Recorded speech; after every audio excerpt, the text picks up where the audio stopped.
फलस्तीन, Jerusalem, दुनिया की सबसे important city as the capital of Israel. क्योंकि जेरूसलम और उसके आसपास अल्लाह ने अपने हजारों पैगंबर भेजे, जैसे कि इब्राहिम,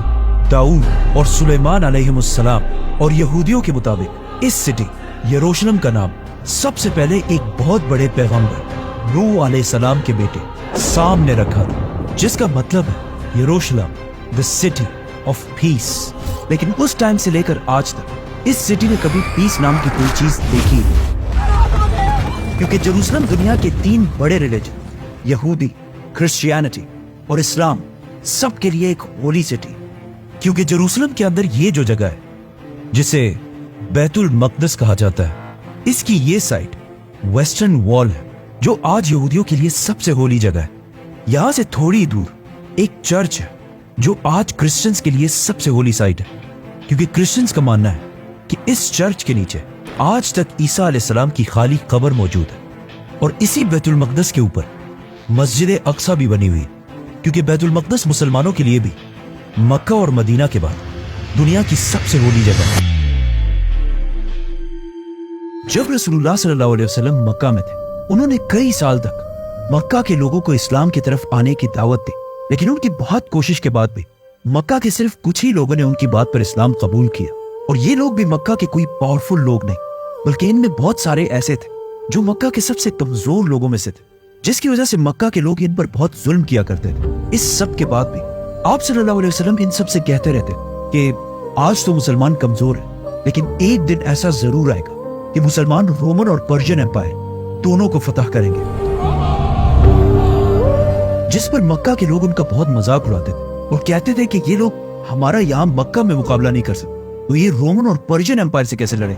लेकिन अब रसूलुल्लाह सल्लल्लाहु अलैहि वसल्लम की वफात के कुछ ही साल बाद मुसलमानों ने उमर बिन खत्ताब रज़ियल्लाहु तआला अन्हु की खिलाफत में रोमन और पर्शियन एम्पायर दोनों को यरमूक और कादसिया जैसी जंगों में पूरी तरह हरा दिया। और इन दोनों एम्पायर्स को हराने के बाद अब मुसलमानों की दोनों बड़ी फौजें मदीना से हजरत उमर रज़ियल्लाहु तआला अन्हु के ऑर्डर्स का इंतजार कर रही कि अब हमें इससे आगे और कहाँ जाना चाहिए। तो मदीना से सीधा एक लेटर पर्शियन एम्पायर साद बिन अबी वक्कास की तरफ गया और हजरत उमर ने उन्हें ऑर्डर दिया कि अब तुमने तब तक नहीं रुकना जब तक पर्शियन एम्पायर का कैपिटल मदईन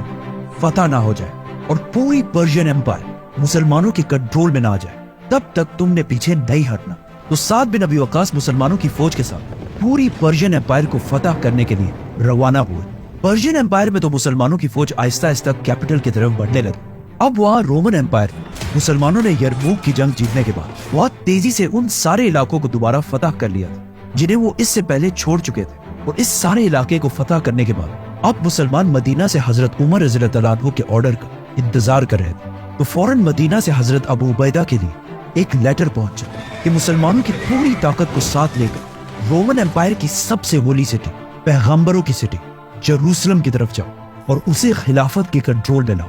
तो अबू उबैदा मुसलमानों की पूरी ताकत लेकर शाम से जेरूसलम की तरफ रवाना हुए। और इस तरह मुसलमानों की ये अजीम फौज पहली बार फलस्तीन में एंटर हुई। यरमूक जैसी खतरनाक जंग जीतने के बाद अब पूरी रोमन एम्पायर में मुसलमानों को रोकने वाला कोई भी नहीं था। तो मुसलमानों ने सीधा जाकर जेरूसलम के शहर को चारों तरफ से घेर लिया। लेकिन मुसलमान ये नहीं चाहते थे कि जेरूसलम को भी बाकी सिटीज की तरह जंगों और तलवारों से फतह किया जाए, क्योंकि मुसलमानों को पता था कि ये पैगंबरों का शहर है और वो नहीं चाहते थे कि इस सिटी में कोई खून खराबा हो। तो मुसलमानों ने इस शहर के चारों तरफ अपने कैंप्स लगाए और आराम से इस सिटी के सरेंडर का इंतजार करने लगे। लेकिन जेरूसलम के सबसे बड़े प्रीस्ट सफरोनियस ने मुसलमानों की इतनी बड़ी फौज देखकर भी आसानी से सरेंडर नहीं किया और बार बार अपने रोमन बादशाह हरकल की तरफ लेटर्स भेजता रहा कि आप रोमन एम्पायर की पूरी फौज के साथ क्रिश्चियंस के सबसे होली शहर जेरूसलम को मुसलमानों के हाथों से बचाएं। लेकिन अगले 4 महीने तक सफरोनियस की बहुत कोशिश के बाद भी पूरी रोमन एम्पायर से एक जनरल भी उसकी मदद के लिए नहीं आया, क्योंकि यरमूक के मैदान में खालिद बिन वलीद ने रोमन्स की कमर ऐसी तोड़ी कि अब वो मुसलमानों के सामने अपना सर कभी नहीं उठा सकते थे। आखिर 4 महीने के बाद सफरोनियस का हौसला टूट गया और उन्होंने जेरूसलम से मुसलमानों के आर्मी चीफ अबू उबैदा की तरफ सरेंडर करने के लिए एक लेटर भेजा। लेकिन इस लेटर में उसने बहुत ही एक अजीब डिमांड लिखी थी कि मैं इस सिटी को सिर्फ एक शर्त पर मुसलमानों के हवाले करूंगा कि इस इस्लामिक एम्पायर के खलीफा उमर बिन खत्ताब खुद आकर मुझसे मिले। लेकिन आखिर क्यों सफ्रोनियस खालिद बिन वलीद, अबू उबैदा और बाकी सारे जनरल्स के बजाय हजरत उमर के सामने ही क्यों सरेंडर करना चाहते थे? क्योंकि सफ्रोनियस को जेरूसलम की हिस्ट्री के बारे में बहुत अच्छी तरह पता था और उसे पता था कि पिछले हजारों साल से जब भी किसी बादशाह ने इस सिटी को फतह किया, उसने यहाँ की एक एक चीज को तबाह किया। जेरूसलम और फलस्तीन की स्टोरी यहाँ से बहुत पहले शुरू होती है और ये स्टोरी इतनी इंटरेस्टिंग है कि बाइबल और कुरान ने बार बार दुनिया के बाकी सारे इलाकों से ज्यादा इसी इलाके फलस्तीन की हिस्ट्री बयान की है। फलस्तीन की स्टोरी स्टार्ट होती है इब्राहिम अलैहिस्सलाम के साथ कि जब इब्राहिम अलैहिस्सलाम आज से 4000 साल पहले जेरूसलम से बहुत दूर इराक की सिटी ऊन में पैदा हुए, जो उस जमाने में दुनिया की सबसे बड़ी सिटी थी और उस सिटी के कुछ बड़ी बड़ी बिल्डिंग्स आज भी दुनिया में मौजूद है। इब्राहिम अलैहिस्सलाम इसी सिटी में बड़े हुए और बड़े होकर उन्होंने इस सिटी के रिलीजन से बगावत कर दी और वहां के सारे लोगों से ये कहा कि अपने खुदाओं को छोड़कर एक अल्लाह की तरफ आओ। तो ऑफ कोर्स वहां के लोगों ने उनकी बात नहीं मानी, लेकिन फिर भी इब्राहिम अलैहिस्सलाम अपने मिशन से पीछे नहीं हटे और आखिर वहां के बादशाह को एक दिन इतना गुस्सा आया कि उन्होंने हुक्म दिया कि एक बहुत बड़ी आग जलाकर इब्राहिम को उस आग में फेंक दिया जाए। लेकिन जैसे ही उन्होंने इब्राहिम अलैहिस्सलाम को इस आग में फेंका तो वहां खड़े सारे लोगों ने पहली बार एक बहुत ही अजीब मंजर देखा कि इब्राहिम अलैहिस्सलाम बिल्कुल सही सलामत वहां सबके सामने इस आग से चलकर बाहर निकले। इस वाकये के बाद ऊर शहर के लोग इब्राहिम अलैहिस्सलाम की ताकत से डर गए और उन पर और जुल्म करना छोड़ दिया और इब्राहिम अलैहिस्सलाम भी अल्लाह के हुक्म से ऊर सिटी को छोड़कर पहली बार फलस्तीन के इलाके में आबाद हुए। नाउ इब्राहिम अलैहिस्सलाम के दो बेटे थे, इस्माइल और इसहाक अलैहिस्सलाम की औलाद में अल्लाह ने हजारों पैगंबर भेजे, लेकिन इस्माइल अलैहिस्सलाम की औलाद से सिर्फ एक पैगंबर भेजा गया। इस्माइल अलैहिस्सलाम तो फलस्तीन को छोड़कर अरब जाकर मक्का में आबाद हुए, लेकिन इसहाक अलैहिस्सलाम अपने वालिद इब्राहिम अलैहिस्सलाम की वफात के बाद यही फलस्तीन में ही रहे और उनके बेटे याकूब अलैहिस्सलाम, जिन्हें इसराइल के नाम से भी जाना जाता है, और इन्हीं की औलाद को याकूब अलैहिस्सलाम की औलाद को आज बनी इसराइल कहा जाता है। याकूब अलैहिस्सलाम के एक बेटे यूसुफ अलैहिस्सलाम अपने भाइयों के जुल्म की वजह से फलस्तीन छोड़कर इजिप्ट में आबाद हुए और यही मिस्र में बड़े होकर यूसुफ अलैहिस्सलाम पूरे मिस्र के प्राइम मिनिस्टर बने, जिसके कुछ ही अरसे बाद फलस्तीन के इलाके में एक बहुत बड़ा कहर आया, जिससे वहां के लोगों के खाने पीने की चीजें बिल्कुल खत्म हो गई और यहाँ के लोग मजबूरन खाना पीना ढूंढने के लिए उस वक्त के सुपर पावर इजिप्ट की तरफ गए ताकि वहां से उनको कुछ मिल सके, जिसमें यूसुफ अलैहिस्सलाम के 11 भाई भी शामिल थे। आखिर यूसुफ अलैहिस्सलाम की वजह से उनके सारे भाई और बाप याकूब अलैहिस्सलाम सब फलस्तीन के इलाके को छोड़कर उन्हीं के पास इजिप्ट में आबाद हुए। बनी इसराइल में उस जमाने से लेकर आज तक एक बहुत ही जबरदस्त क्वालिटी रही है कि ये जहां भी जाते हैं बहुत ही तेजी से उस इलाके के सबसे ताकतवर लोग बन जाते हैं। इसी तरह इजिप्ट में भी बनी इसराइल के इन 12 भाइयों के बेटे बहुत तेजी से इजिप्शियंस को पीछे छोड़कर इजिप्ट के सबसे ताकतवर और रिच लोग बन गए। ये देखकर आहिस्ता आहिस्ता इजिप्शियंस को समझ आ गई कि अगर ऐसा ही चलता रहा तो बहुत जल्द हम सारे बनी इसराइल के गुलाम बन जाएंगे। तो आखिर इजिप्ट के एक ताकतवर फिरौन ने यह फैसला किया कि इससे पहले कि हम इजिप्शियंस इन बनी इसराइल के गुलाम बने, हम ही इन्हें अपना गुलाम बना देते हैं। जिसके बाद इजिप्शियंस ने बनी इसराइल को कमजोर करने के लिए जबरदस्ती इनके सारे बिजनेसेस बंद कर दिए, उनके घरों के अंदर से सब कुछ लूट लिया और बिल्कुल हिटलर की तरह सारे बनी इसराइल को एक जगह पर जमा करके इन्हें अपना गुलाम बना दिया। इसी तरह अगले 400 साल तक बनी इसराइल इजिप्शियंस की गुलामी करते रहे। आखिर अल्लाह ने इनकी तरफ अपना एक पैगंबर भेजा, मूसा अलैहिस्सलाम, जिन्होंने बनी इसराइल को 400 साल की गुलामी के बाद इजिप्ट से निकालकर वापस अपने ग्रेट ग्रैंडफादर इब्राहिम अलैहिस्सलाम के इलाके फलस्तीन की तरफ रवाना किया। यहूदियों की किताब तौरात के मुताबिक एक ही दिन में 6 लाख लोग इजिप्ट को छोड़कर रवाना हुए, लेकिन जैसे ही बनी इसराइल वापस फलस्तीन के करीब पहुंचे तो उन्होंने देखा कि पिछले 400 साल से जब बनी इसराइल इजिप्ट में गुलाम थे तो उसी टाइम फलस्तीन में कुछ नए बहुत ही ताकतवर कबीले अमेलेकाइट्स और एमोराइट्स आबाद हो चुके थे। तो अल्लाह ने मूसा अलैहिस्सलाम को हुक्म दिया कि बनी इसराइल के इन 12 कबीलों को अमेलेकाइट्स के साथ जंग के लिए तैयार करो। तो मूसा अलैहिस्सलाम ने ऐसा ही किया और पूरा बनी इसराइल जंग के लिए तैयार हो गया। लेकिन जंग से एक रात पहले ही मूसा अलैहिस्सलाम ने अमेलेकाइट्स की ताकत का अंदाजा लगाने के लिए बनी इसराइल के कुछ जासूस रात को उनकी तरफ भेजे। लेकिन अब जब बनी इसराइल जंग के लिए बिल्कुल रेडी खड़े थे तो अचानक उन जासूसों ने वापस आकर बताया کہ ہم بنی اسرائیل ان لوگوں کا مقابلہ کبھی بھی نہیں کر سکتے کیونکہ یہ ایمورائٹس اور باقی قبیلے ہم سے بہت ہی زیادہ طاقتور اور رچ لوگ ہیں اور ان کے پاس ہتھیار بھی ہم سے بہت زیادہ ہے۔ یہ سن کر بنی اسرائیل کا سارا حوصلہ بالکل ٹوٹ گیا اور انہوں نے اپنے سارے ہتھیار پھینک کر موسیٰ علیہ السلام سے کہا کہ آپ اور آپ کا رب جا کر لڑیں، ہم ان لوگوں سے نہیں لڑنے والے۔ بنی اسرائیل کی اس حرکت سے اللہ کو ان پر بہت سخت غصہ آیا اور اس نے تورات میں موسیٰ علیہ السلام سے کہا کہ میں نے بنی اسرائیل کو اتنی زیادہ نشانیاں دکھائی لیکن اس سب کے بعد بھی انہوں نے میرے لیے لڑنے سے انکار کر دیا، تو اب تم سب بنی اسرائیل اگلے 40 سال تک اسی ڈیزرٹ میں رہو گے اور تمہارا ایک ایک بندہ اسی ڈیزرٹ میں مرے گا۔ یہی تم سب کی سزا ہے، یہاں تک کہ تم سب کی قبریں بھی اسی ڈیزرٹ میں ہی بنیں گی۔ اور ایگزیکٹلی ایسا ہی ہوا۔ اگلے 40 سال میں بنی اسرائیل کی جو غلام جنریشن ایجپٹ کے فرعون سے آزاد ہو کر نکلی تھی، ان 40 سالوں میں وہ بالکل ختم ہو گئی، لیکن ان سب کے ساتھ موسیٰ اور ہارون علیہ السلام بھی اس دنیا سے چلے گئے۔ ان 40 سالوں میں بنی اسرائیل کی ایک نئی جنریشن آزاد سوچ کے ساتھ بڑی ہوئی اور انہوں نے یوشع بن نون علیہ السلام کی لیڈرشپ میں آخر پورے فلسطین کو فتح کر لیا، اور اس طرح بنی اسرائیل 500 سال کے بعد دوبارہ فلسطین میں آباد ہوئے۔ یوشع علیہ السلام نے پورے فلسطین کو فتح کرنے کے بعد فلسطین کو 12 حصوں میں ڈیوائیڈ کر دیا اور بنی اسرائیل کے 12 قبیلوں کے حوالے کیا، اور ان سب کے اوپر کوئی ایک بادشاہ نہیں بلکہ ہر قبیلے کو کنٹرول کرنے کے لیے ان کے اوپر ججز کا ایک گروپ بٹھایا جو وقت کے ساتھ ساتھ بنی اسرائیل کے سارے فیصلے کرنے لگے، اور اسی طرح اگلے 300 سال تک بنی اسرائیل کے یہی ججز پورے فلسطین پر حکومت کرتے رہے۔ لیکن آہستہ آہستہ وقت کے ساتھ ساتھ یہ ججز کرپٹ ہوتے گئے اور کچھ پیسوں کے لیے تورات کی آیات کو بگاڑ کر اپنے مرضی کے فیصلے دینے لگے۔ یہی سے تورات جو موسیٰ علیہ السلام پر نازل ہوئی تھی آہستہ آہستہ چینجز آنے لگے، جس کی وجہ سے تورات کی اصلی پیور شکل ان ججز کی وجہ سے آہستہ آہستہ دنیا سے ختم ہونے لگے۔ اور یہ ججز اتنے کرپٹ تھے کہ اللہ نے انہیں روکنے کے لیے اپنے پیغمبر بھی بھیجے، تو ان ججز نے یہ جان کر بھی کہ وہ پیغمبر ہیں انہیں قتل کروا دیا۔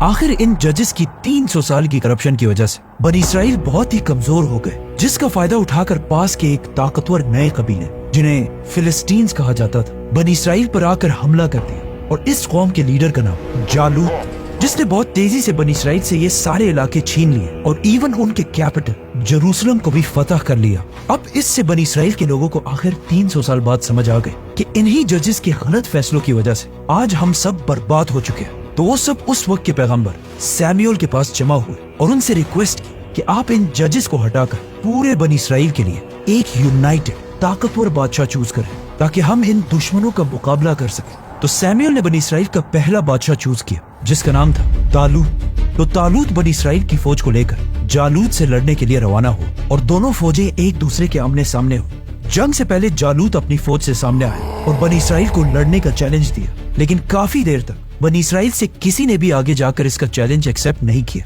کیونکہ جالوت کوئی عام انسان نہیں تھا۔ یہودیوں اور ماڈرن ایسٹیمیٹس کے مطابق جالوت کی ہائٹ آلموسٹ 9 فٹ کے قریب تھی۔ آج کل کچھ لوگ سمجھتے ہیں کہ جالوت کچھ زیادہ ہی بڑا تھا، آلموسٹ ایک پہاڑ جیسی ہائٹ تھی اس کی، لیکن یہ بالکل غلط، بلکہ جالوت کے ہائٹ کے قریب ماڈرن زمانے میں بھی ایک انسان گزرا ہے، رابرٹ وارڈلو، جس کی ہائٹ کو دیکھ کر جالوت کی ہائٹ کا اندازہ لگایا جا سکتا ہے۔ جالوت کافی دیر تک کھڑے ہو کر بنی اسرائیل کو جنگ کے لیے چیلنج کرتا رہا۔ آخر بنی اسرائیل کی فوج سے ایک ینگ لڑکا داؤد جالوت سے لڑنے کے لیے سامنے آیا۔ لوگوں نے داؤد کو سمجھانے کی کوشش بھی کی کہ ایسا مت کرو، کیونکہ داؤد اور جالوت کی ہائٹ میں آلموسٹ اتنا بڑا ڈفرنس تھا، اور جالوت بھی اس چھوٹے سے لڑکے کو دیکھ کر ہنسنے لگا۔ لیکن جیسے ہی لڑائی شروع ہوئی تو داؤد علیہ السلام نے دور سے ایک پتھر گھما کر سیدھا جالوت کی طرف پھینکا، اور یہ پتھر سیدھا جا کر جالوت کے سر پر لگا، اور وہ وہاں سب کے سامنے داؤد علیہ السلام کی ایک ہی وار سے زخمی ہو کر زمین پر گر گیا۔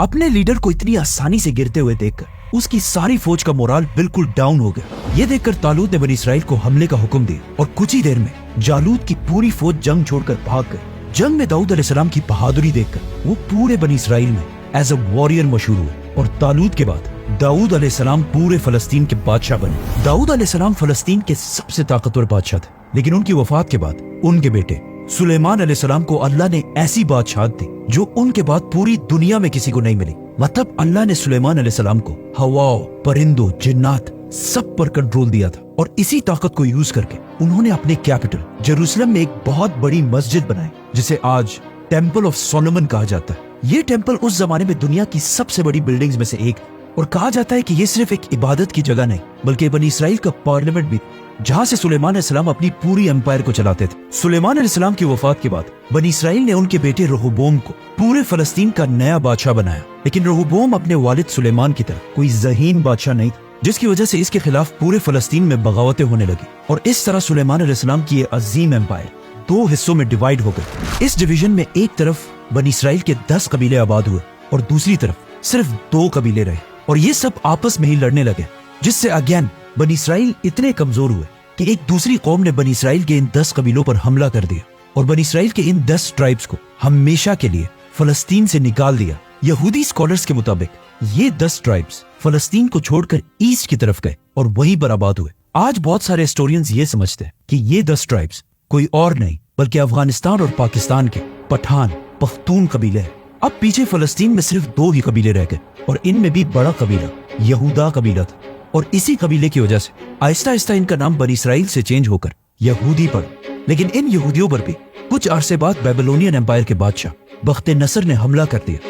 اور فلسطین میں ایسی تباہی مچائی کہ لاکھوں یہودیوں کو قتل کیا، اور سلیمان علیہ السلام کی بنائی ہوئی مسجد ٹیمپل آف سولومن کو بھی آگ لگا دی، اور جو یہودی زندہ بچے تھے ان سب کو غلام بنا کر اپنے کیپٹل بیبلون لے گیا، اور اس طرح سلیمان علیہ السلام کی یہ عظیم امپائر ہمیشہ کے لیے ختم ہو گئی۔ اور اس طرح یہودی ایک بار پھر بالکل فرعون کی طرح اگلے 50 سال تک ایک دوسرے بادشاہ کے غلام بنے، لیکن 50 سال کے بعد اللہ نے یہودیوں کو دوبارہ بچانے کے لیے اپنا ایک بندہ بھیجا، سائرس دی گریٹ، جو اس زمانے میں ایران پرشین امپائر کا پہلا بڑا بادشاہ تھا، جس نے اپنی پوری فوج لے کر بیبلونین امپائر پر حملہ کر دیا اور انہیں ختم کر دیا، اور یہودیوں کو غلامی سے نکال کر واپس فلسطین اور جروسلم کی طرف بھیجا، اور انہیں پیسے بھی دیے کہ جا کر سلیمان علیہ السلام کے اس ٹیمپل کو دوبارہ بناؤ۔ آج بہت سارے مسلمان سکولرز ایسے بھی جو سائرس دی گریٹ کو ذوالقرنین سمجھتے ہیں، جسے ہم پھر کبھی ایکسپلین کریں گے، تو سبسکرائب۔ سائرس دی گریٹ کی مدد سے ایک بار پھر یہودی فلسطین کے علاقے میں آباد ہوئے، اور فلسطین واپس آ کر سب سے پہلے یہودیوں نے سلیمان علیہ السلام کے ٹیمپل کو اسی جگہ پر دوبارہ بنایا جہاں اس سے پہلے بنایا گیا تھا۔ یہ ٹیمپل آج تو دنیا میں موجود نہیں ہے، لیکن اس ٹیمپل کی ایک دیوار ویسٹرن وال آج بھی وہاں موجود ہے، اور یہ دیوار یہودیوں کے لیے اتنی ہی امپورٹنٹ ہے جتنا مسلمانوں کے لیے کعبہ ہے۔ اس کے بعد اگلے 500 سال تک یہودی اسی طرح فلسطین میں آباد رہے، لیکن 500 سال بعد اب دنیا میں ایک نئی سپر پاور بن چکی تھی، دی گریٹ رومن امپائر، جنہوں نے آ کر فلسطین کو دوبارہ یہودیوں کے ہاتھوں سے چھین لیا اور اسے اپنی گریٹ امپائر کا ایک چھوٹا سا پروونس بنایا۔ اب جب سارے یہودی رومن امپائر کے انڈر اپنی زندگی گزار رہے تھے تو اللہ نے ان کی طرف اپنا ایک عظیم پیغمبر بھیجا، عیسیٰ علیہ السلام۔ اس وقت تک یہودی اتنے کرپٹ ہو چکے تھے کہ وہ اللہ کی طرف سے بھیجے گئے پیغمبروں کی بھی باتیں نہیں سنتے تھے، بلکہ اس سے پہلے انہوں نے زکریا اور یحییٰ علیہ السلام کو بھی جان سے مار دیا تھا۔ عیسیٰ علیہ السلام نے یہودیوں کو سمجھانے کی بہت کوشش کی، لیکن صرف کچھ لوگوں کے علاوہ باقی سارے یہودیوں نے عیسیٰ علیہ السلام کی بات نہیں مانی اور انہیں ایک جھوٹا پیغمبر کہا، اور سارے یہودیوں نے رومن امپائر کے ساتھ مل کر عیسیٰ علیہ السلام کو مارنے کی سازش کی، اور جیسے یہ سب مل کر عیسیٰ علیہ السلام کو مارنے والے تھے، بالکل آخری ٹائم میں اللہ نے انہیں بچا لیا، اور انہوں نے عیسیٰ علیہ السلام کے بجائے ایک دوسرے شخص کو سولی پر چڑھا کر مار دیا۔ اب عیسیٰ علیہ السلام تو دنیا سے چلے گئے، لیکن یہودیوں اور رومنز کے درمیان آہستہ آہستہ لڑائیاں شروع ہونے لگی۔ عیسیٰ علیہ السلام کے بعد اللہ نے یہودیوں کو کبھی بھی معاف نہیں کیا، کیونکہ عیسیٰ علیہ السلام کے بعد آج تک یہودیوں کے پاس اور کوئی پیغمبر نہیں بھیجا گیا، اور عیسیٰ علیہ السلام کے خلاف سازش کرنے پر اللہ نے یہودیوں سے ایسا بدلہ لیا کہ ان کے جانے کے کچھ ہی عرصے بعد رومنز اور یہودیوں کی لڑائی شروع ہوئی، اور رومنز نے یہودیوں کو ایسا تباہ کیا کہ اگلے 2000 سال تک یہودی دوبارہ فلسطین میں آباد نہیں ہو سکے۔ رومنز نے فلسطین میں لاکھوں یہودیوں کو مارا، اور ایون یہودیوں کے مین ٹیمپل سلیمان علیہ السلام کے ٹیمپل کو بھی آگ لگا کر گرا دیا، جس کے بعد آج تک یہودی یہ ٹیمپل دوبارہ نہیں بنا سکے۔ لیکن یہودیوں کا ماننا ہے کہ آخری زمانے میں ان کا ایک مسیح آئے گا جو دوبارہ جروسلم کی اسی جگہ پر ان کا تیسرا اور آخری ٹیمپل بنائے گا، اور تب یہودی پوری دنیا پر حکومت کریں گے۔ اور رومنز نے یہودیوں پر ہمیشہ کے لیے پابندی لگا دی کہ یہودیوں کو اپنی ہولی سٹی جروسلم کی طرف آنے کی اجازت نہیں ہے، اور اگلے 600 سال تک رومن امپائر ہی فلسطین پر حکومت کرتی رہی، اور انہی 600 سال کے دوران اپنے ریلیجن کو چھوڑ کر پوری رومن امپائر نے کرسچینٹی کو اپنا ریلیجن بنایا۔ यहाँ तक स्टोरी सिर्फ इब्राहिम अलैहिस्सलाम के एक बेटे इसहाक अलैहिस्सलाम की नस्ल के बारे में थी, लेकिन यहाँ से दुनिया की स्टोरी बिल्कुल बदल जाती है, क्योंकि इब्राहिम अलैहिस्सलाम के पहले बेटे इस्माइल अलैहिस्सलाम, जो इससे हजारों साल पहले फलस्तीन को छोड़कर अरब में आबाद हुए थे, अल्लाह ने उन्हीं के नस्ल में से अपना आखिरी पैगंबर भेजा, मुहम्मद सल्लल्लाहु अलैहि वसल्लम।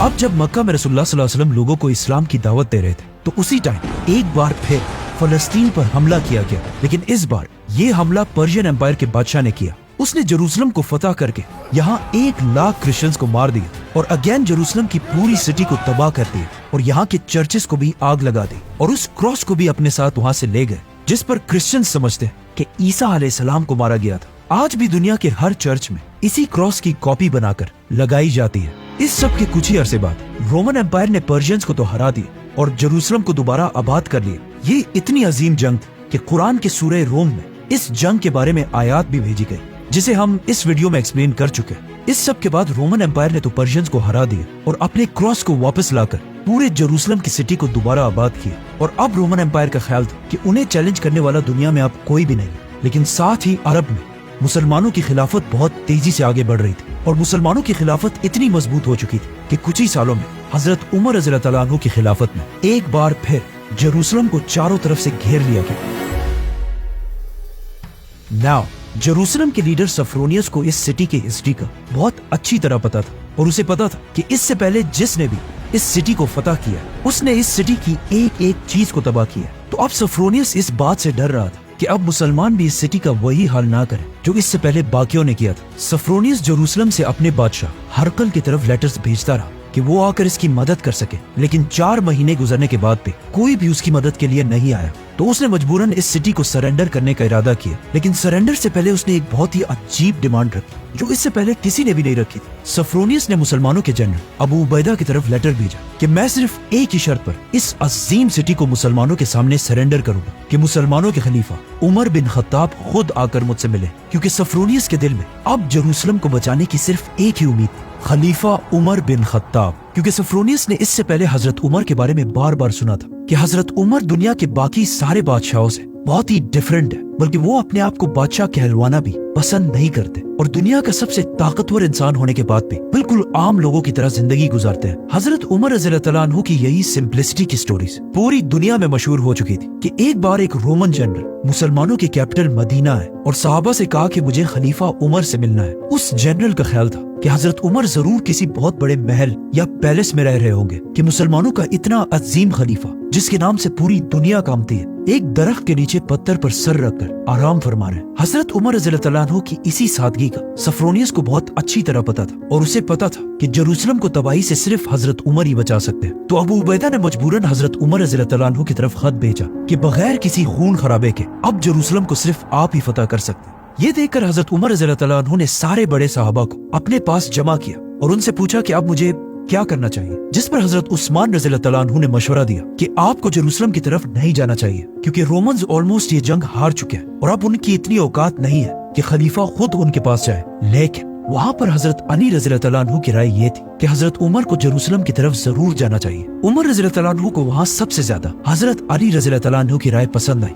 इसी के साथ हजरत उमर रज़ियल्लाहु तआला अन्हु अपनी खिलाफत में पहली बार मदीना को छोड़कर फलस्तीन की तरफ रवाना हुए और वहाँ रोमन एम्पायर में भी मुसलमानों की सारी फौज ये सुनकर अपने खलीफा का बेसब्री से इंतजार करने लगी। लेकिन जाने से पहले हजरत उमर ने अली रज़ियल्लाहु तआला अन्हु को अपने पास बुलाया और मदीना के साथ साथ पूरे अरब का कंट्रोल हजरत अली के हवाले करके वहाँ से चले गए। पहली बार कोई खलीफा अरब से बाहर निकल रहा था। इतनी बड़ी इस्लामिक एम्पायर का खलीफा हजरत उमर कुछ ही सहाबा के साथ मदीना से जेरूसलम की तरफ रवाना हुआ। मदीना और जेरूसलम के दरमियान 1400 किलोमीटर का डिफरेंस है और इसे ऊंटों पर कवर करने में ऑलमोस्ट 1 महीना लग जाता था। लेकिन इस इतने लंबे सफर के लिए भी हजरत उमर के पास सिर्फ एक ऊंट, कुछ खाने पीने की चीजें और साथ कुछ ही सहाबा थे, जबकि हजरत उमर उस वक्त दुनिया के सबसे ताकतवर लोगों में से एक। इसके मुकाबले में अगर आजकल के मुस्लिम लीडर्स को देखा जाए, जैसे ही हजरत उमर वहाँ एंटर हुए तो वहाँ खालिद बिन वलीद और यजीद बिन अबी सुफियान उनको वेलकम करने के लिए खड़े थे और इन दोनों ने इस इम्पोर्टेंट दिन की वजह से बहुत ही कीमती और महंगे कपड़े पहने थे। हजरत उमर ने जब इन दोनों के महंगे कपड़े देखे तो उन्हें बहुत सख्त गुस्सा आया और उन्होंने जमीन से कुछ पत्थर उठाकर इन दोनों की तरफ फेंके और कहा कि ये तुम लोगों ने क्या पहना है, इतनी जल्दी तुमने हमारे तरीके छोड़कर रोमन्स के तरीके अपना लिए हैं। अब जैसे ही हजरत उमर यहाँ पहुंचे तो वहाँ जेरूसलम के क्रिश्चियंस को भी खबर मिल गई कि हजरत उमर सिर्फ उनकी रिक्वेस्ट पर मदीना से चलकर यहाँ पर आए। तो सोफ्रोनियस ने अपना मैसेंजर हजरत उमर रज़ियल्लाहु अन्हु के पास मुसलमानों के हेडक्वार्टर भेजा और यहीं पर हजरत उमर ने अपनी जिंदगी की सबसे इम्पोर्टेंट एग्रीमेंट, जिसे आज तक पूरी दुनिया याद करती है, साइन की। और ये तारीख में पहली बार था कि किसी बादशाह ने जेरूसलम को इस तरह फतह किया। बिस्मिल्लाहिर्रहमानिर्रहीम। ये अमान अल्लाह के बंदे अमीरुल मोमिनीन उमर बिन खत्ताब की तरफ से तमाम क्रिश्चियंस के लिए है कि अगर वो जेरूसलम को छोड़कर जाना चाहे तो जा सकते हैं, और अगर यहीं पर रहना चाहे तो उन्हें यहाँ कोई नुकसान नहीं पहुंचाया जाएगा।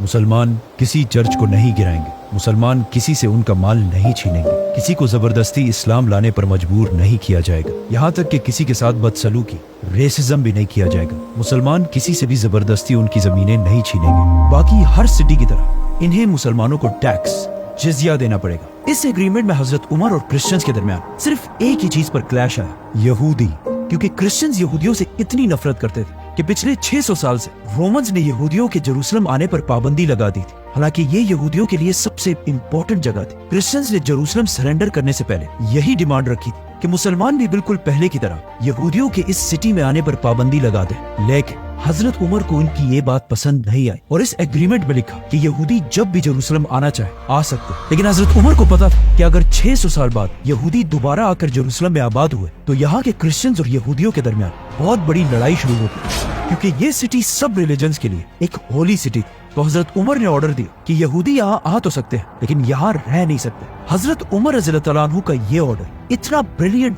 क्योंकि अगर आज देखा जाए जब से यहूदी फलस्तीन आकर जबरदस्ती आबाद हुए तब से लेकर आज तक फलस्तीन में एक अनएंडिंग वॉर चल रही है जो आज तक जारी है। ये एग्रीमेंट लिखने के बाद हजरत उमर ने रसूलुल्लाह सल्लल्लाहु अलैहि वसल्लम की अंगूठी से इस एग्रीमेंट पर मोहर लगाई और खालिद बिन वलीद और बाकी सारे जनरल्स इस पर गवाही लिखी। नाउ इस मुआहदे से सबसे ज्यादा खुशी यहूदियों को हुई, क्योंकि पूरी दुनिया के यहूदियों ने 600 साल गुजरने के बाद पहली बार हजरत उमर रज़ियल्लाहु अन्हु की वजह से अपनी होलियस्ट सिटी जेरूसलम को दोबारा देखा। ये वही यहूदी थे जो इससे पहले हमेशा रसूलुल्लाह सल्लल्लाहु अलैहि वसल्लम और इस्लाम के खिलाफ साजिशें करते रहते थे। लेकिन अब जब मुसलमानों को ताकत मिली तो मुसलमानों ने क्रिश्चियंस के सामने खड़े होकर यहूदियों के लिए आवाज उठाई। सफरोनियस का ये मैसेंजर जब हजरत उमर रज़ियल्लाहु अन्हु की एग्रीमेंट लेकर वापस जेरूसलम पहुंचा तो वहाँ सारे क्रिश्चियंस इसे पढ़कर सेलिब्रेट करने लगे, क्योंकि उनका ख्याल था कि पिछले हर बादशाह की तरह हजरत उमर भी इस सिटी को फतह करने के बाद तबाह कर देंगे। लेकिन हजरत उमर रज़ियल्लाहु अन्हु ने ऐसा नहीं किया और तारीख में पहली बार बगैर किसी खून खराबे के बिल्कुल अमन के साथ जेरूसलम फतह कर लिया। अब हजरत उमर रज़ियल्लाहु अन्हु का नाम जेरूसलम के हर क्रिश्चियन की जबान पर था और यहाँ के सारे लोग इस अजीम बादशाह को पहली बार देखने के लिए इंतजार करने लगे। तो हजरत उमर रज़ियल्लाहु अन्हु भी मुसलमानों के हेडक्वार्टर को छोड़कर पहली बार जेरूसलम की तरफ रवाना हुए। जैसे ही हजरत उमर रज़ियल्लाहु अन्हु जेरूसलम के बाहर मुसलमानों की फौज के करीब पहुंचे तो वहाँ अबू उबैदा रज़ियल्लाहु अन्हु और बाकी मुसलमानों ने उनका वेलकम किया। उन मुसलमान जनरल्स ने जब हजरत उमर रज़ियल्लाहु अन्हु के सादा और पुराने कपड़े देखे तो उन्होंने हजरत उमर रज़ियल्लाहु अन्हु से रिक्वेस्ट की कि आप ये पुराने कपड़े चेंज करके कुछ नए और महंगे कपड़े पहने, और हजरत उमर रज़ियल्लाहु अन्हु की सवारी के लिए एक खूबसूरत घोड़ा भी लेकर आए। लेकिन हजरत उमर रज़ियल्लाहु अन्हु ने उन सब से कहा कि नहीं, एक जमाना था कि हम दुनिया के सबसे कमजोर और बैकवर्ड लोगों में से थे, और आज जो हमें ये इज्जत मिली है वो हमारे कपड़ों या सवारी की वजह से नहीं बल्कि सिर्फ और सिर्फ इस्लाम की वजह से मिली है। ये कहते ही हजरत उमर रज़ियल्लाहु अन्हु यहाँ से जेरूसलम की तरफ रवाना हुए। अब यहाँ पे एक बहुत ही इंटरेस्टिंग स्टोरी और एक बहुत बड़ी कंफ्यूजन भी है कि हजरत उमर रज़ियल्लाहु अन्हु अपने गुलाम के साथ सिर्फ एक ही ऊंट पर जेरूसलम की तरफ गए। रास्ते में ये दोनों बारी बारी इस ऊंट की सवारी करते थे और जैसे ये दोनों जेरूसलम पहुंचे तो ऊंट पर हजरत उमर नहीं बल्कि उनके गुलाम बैठे हुए थे। ये स्टोरी हम सब ने बचपन से बार बार सुनी है, लेकिन ये बिल्कुल एक अनऑथेंटिक स्टोरी है जो इस्लामिक हिस्ट्री के किसी भी बड़े बुक में नहीं मिलती, और ये स्टोरी लॉजिकल भी नहीं, क्योंकि मुसलमानों की फौज जिसने चारों तरफ से जेरूसलम को घेर रखा था, उनके और जेरूसलम की गेट के दरमियान इतना फासला था ही नहीं कि जिसके लिए ऊंट को बार बार चेंज किया जाए। इसके अलावा मुसलमानों की फौज में उस वक्त हजारों ऊंट मौजूद थे, उनमें से भी किसी ऊंट को यूज किया जा सकता था। और अगेन ये स्टोरी किसी भी इस्लामिक ऑथेंटिक बुक में नहीं लिखी हुई। इन सब चीजों को देखकर यही लगता है कि ये स्टोरी बाद में आने वाले लोगों ने अपनी तरफ से बनाई, और इस्लामिक हिस्ट्री की लेटेस्ट बुक तारीख उम्मत मुस्लिमा में भी इस स्टोरी को एक अनऑथेंटिक स्टोरी कहा गया है। लेकिन आपको मेरी बात सुनने की जरूरत नहीं है, खुद जाकर रिसर्च करें और चैट जीपीटी से मत पूछें, वो आपको गलत बताए, खुद रिसर्च करें। हजरत उमर रज़ियल्लाहु अन्हु सीधा जेरूसलम के अंदर एंटर हुए और वहाँ के सारे लोग उनकी सिंपलिसिटी देखकर बहुत इंप्रेस हुए। जेरूसलम में क्रिश्चियंस के लीडर सफ्रोनियस हजरत उमर को सीधा उस चर्च की तरफ ले गए जो आज तक क्रिश्चियंस के लिए सबसे होली जगह है। हजरत उमर जब चर्च में ही थे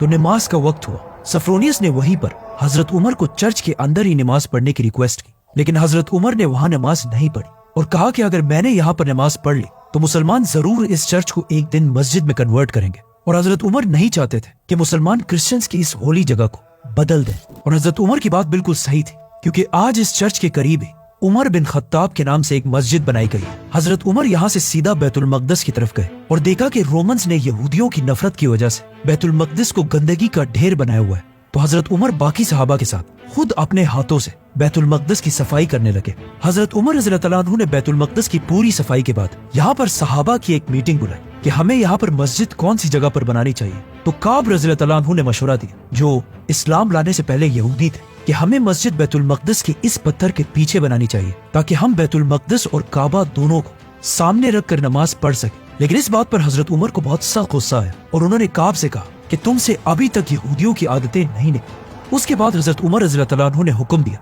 कि मस्जिद को बैतुल मकदस के इस पत्थर के आगे बनाई जाए, जिसका मुंह काबा की तरफ हो और पीठ यहूदियों के इस पत्थर की तरफ हो, क्योंकि अब दुनिया का किबला बदल चुका है। और यहीं से पहली बार मस्जिद अक्सा की बुनियाद रखी गई। और आज तक जब भी मुसलमान मस्जिद अक्सा में नमाज पढ़ते हैं तो बैतुल मकदस का ये पत्थर और उसके ऊपर ये बिल्डिंग उनके पीठ के पीछे होती है। उमर रज़ियल्लाहु तआला अन्हु के हुक्म से मुसलमानों ने यहाँ पर एक छोटी सी लकड़ियों की मस्जिद बनाई। और मस्जिद बनाने के बाद हजरत उमर ने बिलाल रज़ियल्लाहु तआला अन्हु से रिक्वेस्ट की, जो आप सल्लल्लाहु अलैहि वसल्लम की वफात के बाद यही शाम में आबाद हो चुके थे। और हजरत बिलाल ने ये अहद किया था कि आप सल्लल्लाहु अलैहि वसल्लम की वफात के बाद वो दोबारा कभी भी अजान नहीं देंगे। लेकिन अब ये इतना अजीम दिन था और खलीफा उमर रज़ियल्लाहु तआला अन्हु का ऑर्डर भी था, तो हजरत बिलाल रज़ियल्लाहु तआला अन्हु आगे आए और उन्होंने पहली बार बैतुल मकदस पर खड़े होकर अजान देना शुरू की। हजरत बिलाल रज़ियल्लाहु तआला अन्हु की अजान को सुनकर वहाँ मौजूद सारे सहाबा रोने लगे, क्योंकि यही बिलाल आप सल्लल्लाहु अलैहि वसल्लम के जमाने में भी मदीना में अजान दिया करते थे। ये वो जमाना था जब मुसलमानों के पास कुछ भी नहीं था, यहाँ तक कि कई दिन तक उनके पास खाने पीने की चीजें भी नहीं होती थी। लेकिन इस सब के बाद भी आप सल्लल्लाहु अलैहि वसल्लम मुसलमानों से कहते रहते थे कि एक दिन ऐसा जरूर आएगा कि मुसलमान रोमन और पर्शियन एम्पायर दोनों को हराएंगे, यहाँ तक कि जेरूसलम को भी फतह करेंगे। और आज मुसलमान इन दोनों एम्पायर्स को हराकर दुनिया के सुपर पावर बन चुके थे। और वही बिलाल रज़ियल्लाहु तआला अन्हु दोबारा अजान दे रहे थे। उस दिन से लेकर आज तक पिछले 1400 साल से हर दिन बैतुल मकदस में उसी तरह अजान दी जाती है। और इस तरह इस अजीम सिटी, पैगंबरों की सिटी जेरूसलम को बगैर कोई खून बहाए हजरत उमर रज़ियल्लाहु तआला अन्हु ने फतह कर लिया। लेकिन जेरूसलम की फतह का तो रसूलुल्लाह सल्लल्लाहु अलैहि वसल्लम ने पहले ही बता दिया था। लेकिन इसके साथ ही आप सल्लल्लाहु अलैहि वसल्लम ने एक और भी बहुत शॉकिंग बात कही थी कि एक दिन जंगे तबूक के दौरान आप सल्लल्लाहु अलैहि वसल्लम अपने कैब में बैठे हुए थे, तो उन्होंने पास बैठे एक सहाबी से कहा कि मुझसे कयामत की कुछ निशानियां सुनो। मेरी मौत, जेरूसलम की फतह और इस फतह के बाद एक ऐसी बीमारी जो तुम मुसलमानों को ग्रेट नंबर्स में मारेगी। और जेरूसलम फतह करने के बाद एग्जैक्टली ऐसे ही हुआ। इस बीमारी ने हजारों मुसलमानों की जान ली और मुसलमानों के बड़े बड़े जनरल्स अबू उबैदा, यजीद और माज बिन जबल शहीद हुए। और इन्हीं के साथ दुनिया की तारीख के सबसे बड़े जनरल खालिद बिन वलीद भी अपने जिस्म पर जख्मों की वजह से इस दुनिया से चले गए। इन सब बड़े बड़े जनरल्स की वफात के बाद अब कुछ नए लोगों को चांस मिला कि वो सामने आकर लीडर्स बन सके, जिनमें से एक का नाम था मुआविया बिन अबी सुफियान। सब्सक्राइब।